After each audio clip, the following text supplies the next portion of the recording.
Welcome once again to Lehto's Law. Here's Steve Lehto. As you know, robocalls, in my opinion, are one of the scourges of modern existence.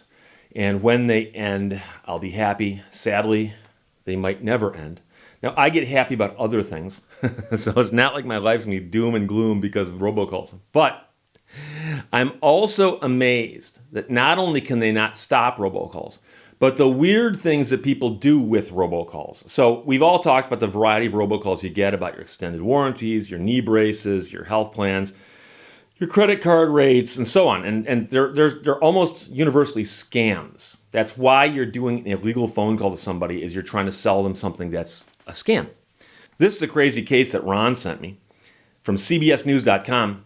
The Department of Justice seeking nearly $10 million from a man who allegedly made thousands of racist and anti-Semitic robocalls. Lee Cohen wrote the story. And the DOJ announced last week it's seeking about $10 million from a Montana man who allegedly made 5,000 robocalls, many of which were xenophobic, racist, and threatening to people across several states. The massive fine was first imposed by the FCC in January. They said at the time that the 52-year-old man from Libby, Montana, had targeted specific communities with harmful pre-recorded messages dating back to 2017. The robocalls included xenophobic fear-mongering, racist attacks on political candidates, an apparent attempt to influence the jury in a domestic terrorism case, and threatening language towards a local journalist. That's according to the FCC.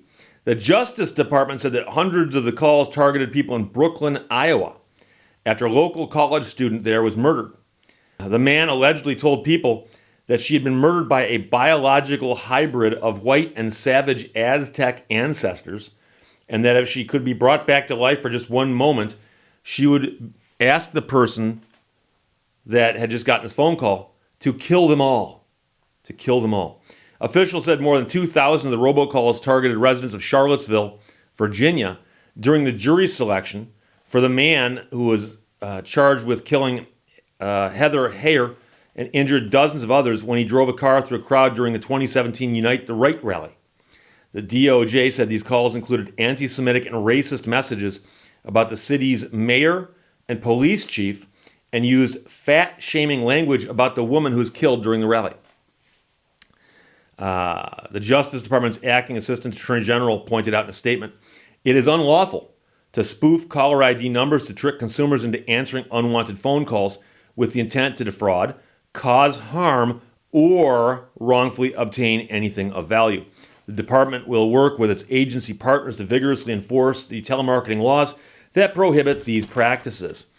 The DOJ said its criminal complaint is to recover the fine issued by the FCC and obtain an injunction that would prevent this man from committing any further violations of the Truth in Caller ID Act. And it sounds like they're saying that he used spoofing technology to make it look like the phone calls were coming from someplace else or possibly from their local area.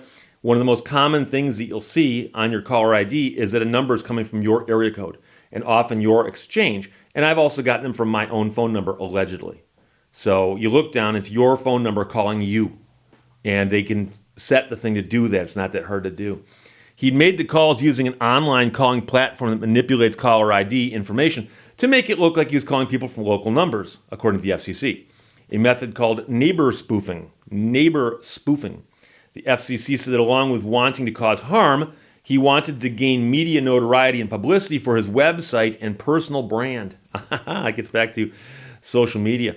In its forfeiture order, the FCC said the man promoted an entity as part of his calls. Along with the harassing messages, they said he directed people to the website. And the entity behind the website is believed to have paid for the phone calls that were racist to the Florida Democratic gubernatorial nominee, Andrew Gillum, in 2018. In those calls, someone falsely representing themselves as Gillum speaks in a racist minstrel dialect while asking for voter support.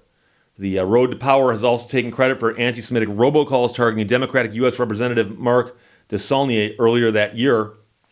The forfeiture order came a year after the man had been served with a notice of apparent liability, which gave him an opportunity to dispute the allegations, according to the FCC.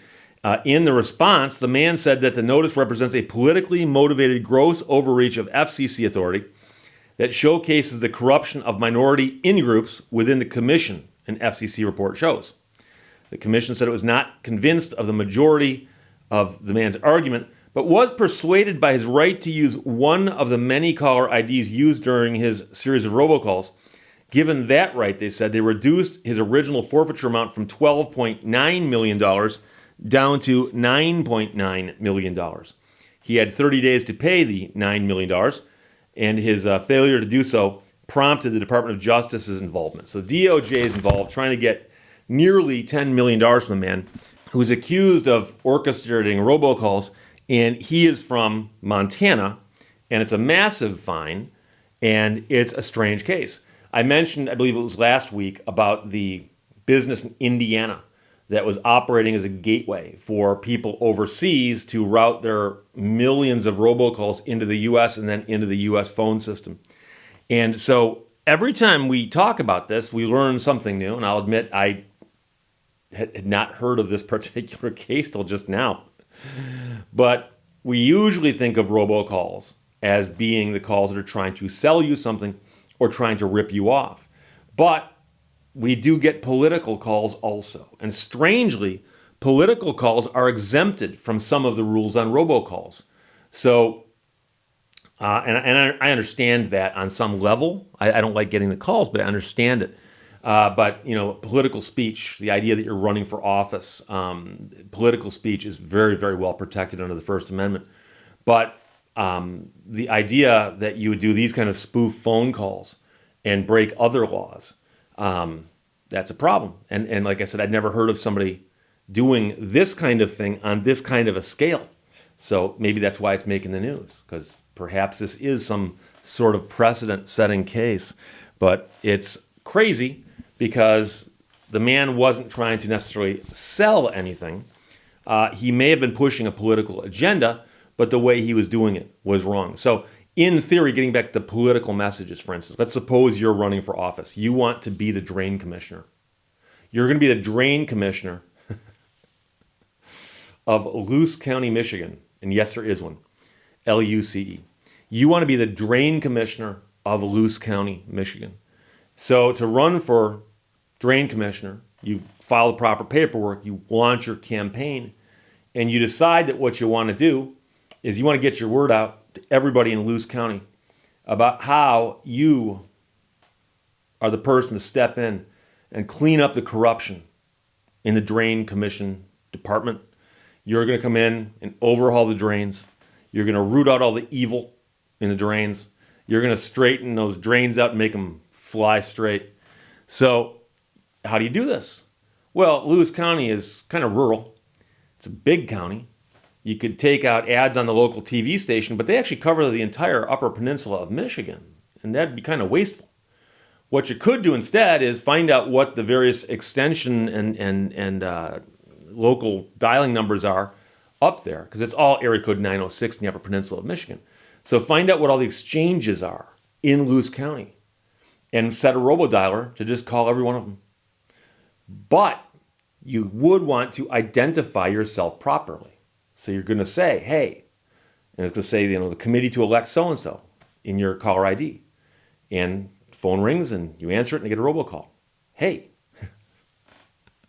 I'm Steve Lehto. I'm running for drain commissioner. Going to root out all the evil that exists in that department right now. We're going to straighten that stuff out and get rid of all the corruption. We're going to fight crime at the drain commissioner's office. And if you'd like to help us, press 1 and enter your credit card information. Make a donation. And you could do that legally. But you'd have to identify yourself properly and follow a few other laws. But obviously, when you get into the territory of pretending you're your opponent and having him say dumb stuff during the phone call that's misidentified as the caller ID, then you're breaking the law, and that's the problem. So there you go. But I hate robocalls of all sorts. I think that calling somebody with a pre-recorded message ought to be illegal unless a person's consented to it in advance.